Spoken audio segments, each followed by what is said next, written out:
민지영 씨입니다. 어서 오세요. 안녕하세요. 반갑습니다. 민지영입니다. 네. 이제 결혼 5년 차죠? 네. 한창 깨수금 붓을 때인데 유산을 하는 그 안타까운 일을 겪으셨잖아요. 네. 마음고생이 굉장히 심했겠어요. 너무나 감사하게도 허니문 베이비가 저희한테 찾아와 줬었는데 유산을 하게 됐었고 그 후로 이제 제가 늦게 노산이다 보니까 약간 좀 그 임태기, 배태기 이런 거에 노예처럼 아이를 갖는 일에 좀 많이 이렇게 치우쳐 있다가 어렵게 1년 반 만에 또 2번째 임신을 했는데 또 자궁의 임신으로 유산이 됐었어요. 근데 그때 이제 좀 심하게 산후풍에 시달려서 좀 많이 힘들었었고 그때 좀 건강이 많이 무너졌던 것 같아요. 막 그때부터 이제 몸이 막 붓기 시작을 하더니 이게 감당이 안 되더라고요. 신발이 안 들어가서 남편 신발을 신었어야 됐었고 병원을 되게 많은 곳을 찾아갔는데 특별한 변명이 또 나오지가 않더라고요. 그래서 정말 힘들었던 것 같아요. 자, 유산에 이제 건강이 완전히 무너졌다는 민지영 씨인데요. 그 위에 더 안타까운 게 큰 병에 걸리셔서 엄청 고생을 했다고요. 네, 제가 그 후에 2021년 9월에 제 몸에 암세포가 있다는 걸 알게 됐어요. 그래서 그때 이제 갑상샘 오른쪽을 제거를 하게 됐었죠. 갑상샘 암에. 네. 암이라는 거는 말만 들어도 참 무서운 건데 그렇죠. 많이 놀라셨을 것 같은데 처음에 어떻게 암이라는 거를 알게 되신 건가요? 자꾸 몸이 안 좋아지고 그러니까 이제 검진을 받았죠. 네. 건강검진을 받았는데 원래 갑상샘에 결절이 있는 건 알고 있었어요. 근데 그 녀석이 그렇게 암으로 변할 거라고는 상상도 못 해봤죠. 세증 검사하라 그래서 받았는데 결국은 이제 암이었고 임파선 쪽으로 이렇게 전이가 돼가지고 수술을 해야 되는 상황이었고 이제 그렇게 판단이 나오니까 이제 정밀 검사를 받아야 되잖아요. 가뜩이나 이제 실이 빠져 있는데 요 펫시티나 이런 검사를 받았는데 문자로 폐에도 결절이 의심되니 병원에 다시 내원을 해라. 또 그래서 또 실이 빠져서 병원에 갔는데 또 여기에도 결절이 보인다. 여기에도 결절이 보인다. 계속 이렇게 문자로 병원에서 결과가 전달이 되는데 얘기만 들어도 이게 막 문자 소리가 띵동 올 때마다 심장이 너무 덜컹덜컹 노이즈가 거리더라고요. 올 것 같아요. 네, 그래서 정말 그 당시에는 그럼 내 몸에 있는 그 결절들이 언제 어느 순간 또 다 암으로 변할지 모르잖아. 그럼 내 온몸에 암세포가 도대체 얼마나 많이 생기게 된다는 거야. 이런 공포심이 생기다 보니까 그 공포감이 저를 막 목을 조여오면서 너무 힘들게 하더라고요. 당연하죠. 잠 못 잤어요. 네. 정말 잠도 못 잤고 밥도 잘 못 먹고 수술 전까지 정말 힘든 시간을 보냈죠. 암에 걸린 게 그 2021년이면 지금 3년도 안 된 건데 네. 지금은 어떻게 괜찮으신 건지? 네, 딱 수술한 지 2년 지금 정도 지났고요.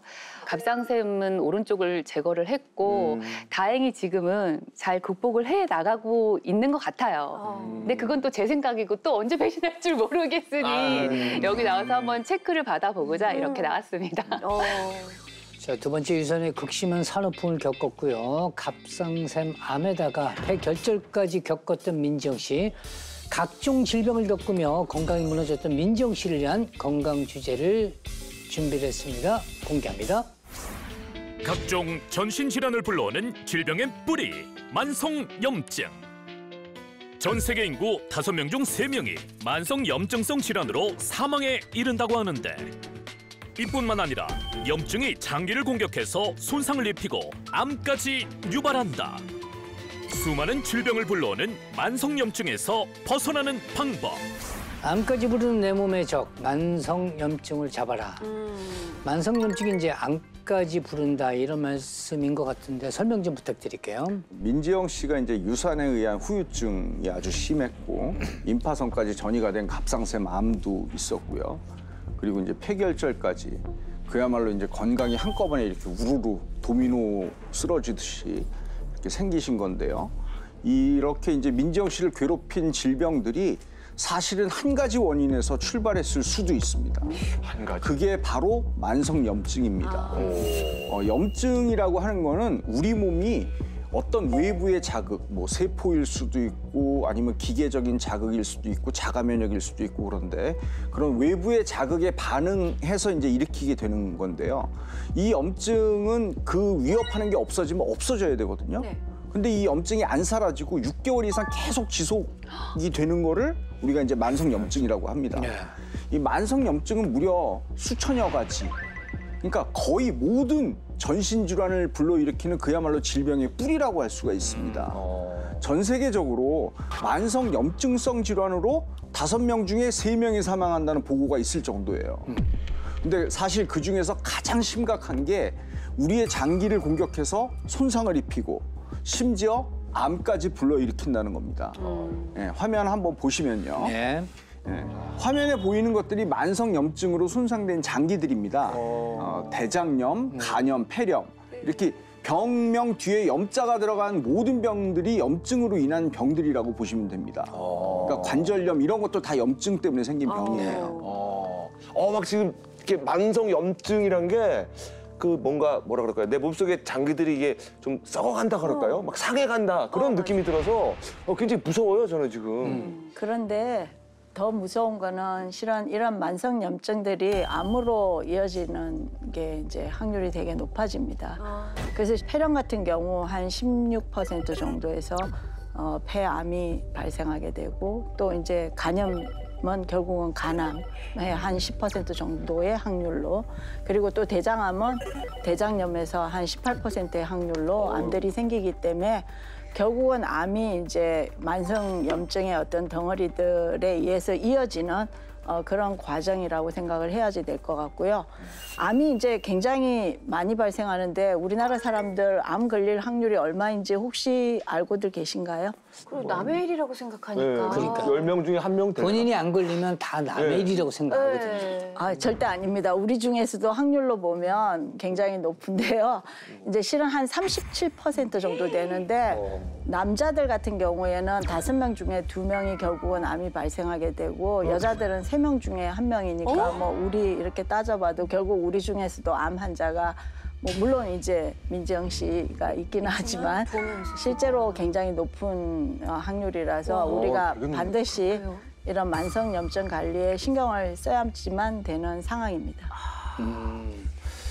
결국 이제 만성 염증으로 인해 가지고 이제 암까지도 걸릴 수 있다는 거 아니겠습니까? 네. 굉장히 무섭네요, 그죠? 그러게요. 예. 민정 씨, 그 암에 걸리기 전에 몸에 염증이 어느 정도로 많았던 거예요? 온 몸에 마디마디가 너무 아프더라고요. 결국에는 이제 이 마디마디가 아픈 걸 견디지 못하고 제가 발톱이 빠졌었어요. 그러니까 되게 몸이 심각했던 상황이었던 것 같아요. 그러네. 제가 거의 그 당시에 6개월 정도 정말 움직이지를 못하고 누워서만 생활을 했었던 시기가 있었거든요. 근데 그때 병원에서 이제 진단받는 건 면역력이 너무 떨어져 있다. 몸에 뭐 만성 염증이 생겨 있는 것 같다. 혈관 검사를 했는데 그때마다 염증 수치가 최고치로 높게 좀 나왔었는데 그때의 그런 문제점들이 결국 이렇게 암으로 된 게 아닌가 이런 생각이 지금 좀 드는 것 같아요. 예. 민지영 씨 염증 수치가 지금 최고치가 나왔다고 말씀하셨는데 사실 그 지금 말씀하신 질병들 앞서서 말한 거 말고도 엄청 다른 질병들도 많았더라고요. 제가 오늘 건강조사관으로서 예, 그럼요. 마음은 아프지만 네. 조사하면 다 나오거든요. 네. 그걸 제가 지금 공개하도록 하겠습니다. 예. 지금 이제 얘기했던 거고 저 뒤에 나오는 것들 뭐 관절염, 위염, 대사증후군 또 30대 때 혈관 나이 61세 이런 것들까지 있더라고요. 앉아있기 정말 미안합니다. 그러니까 아니 3년 전인가 나왔을 때는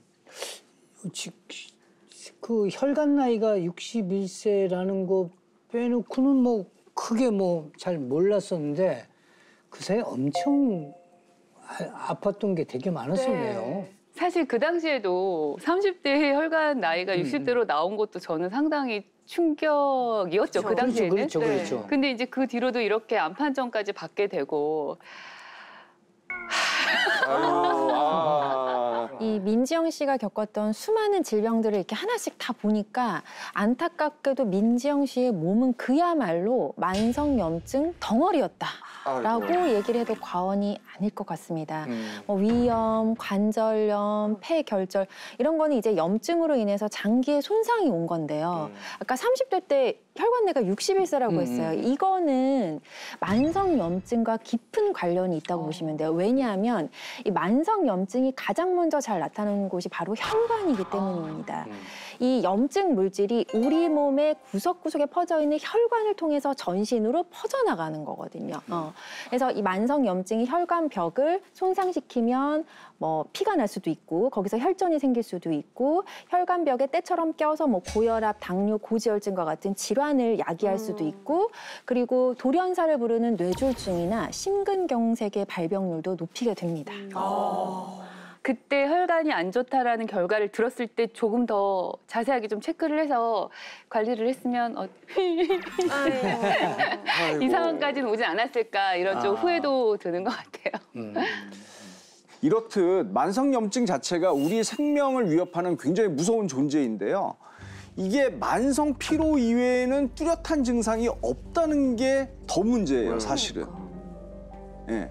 그러니까 몸 안에 이렇게 염증 상태로는 있지만 그냥 특별하게 어디를 아픈 거는 아닌 상태로 잠복해 있다가 갑자기 언제 어떻게 큰 병으로 뻥 하고 터질지 모른다는 거죠. 그래서 이런 만성염증 관리는 병이 터지고 나면 이미 늦는 거고 병이 터지기 전에 미리미리 관리를 좀 하시는 게 필요하다고 생각합니다.